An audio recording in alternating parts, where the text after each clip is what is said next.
You are going to die. Not someday in a vague, abstract sense. Actually. You will get old. Your body will fail. Everyone you love will go through the same thing.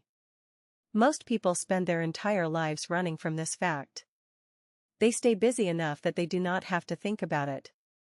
And then something happens, a diagnosis, a loss, a quiet Tuesday afternoon when nothing is wrong, and the awareness breaks through.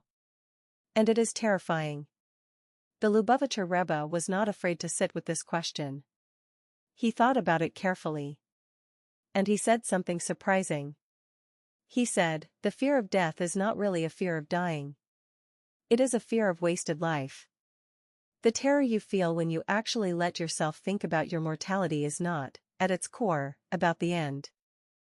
It is the question underneath the end: did any of it matter? Was I actually here for any of this? Did I give anything that only I could give? That question is much more actionable than the fear itself. The Rebbe taught that every human being carries a unique light, a contribution that only they can make, in a way that only they can make it. Not something grand, necessarily. Not something the world will name buildings after. But something genuine. Something that required you to be here. When that contribution is made, death becomes less like an erasure and more like a completion. This does not make death painless. The Rebbe never pretended grief was not real. But it changes the relationship to mortality entirely.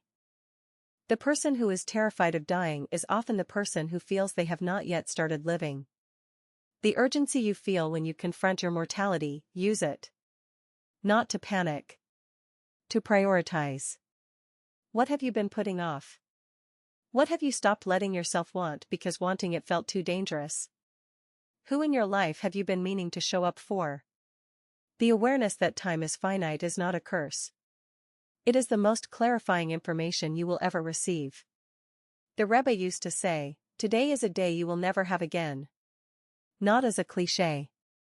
As a literal fact that should change how you spend the next hour. You know you are going to die.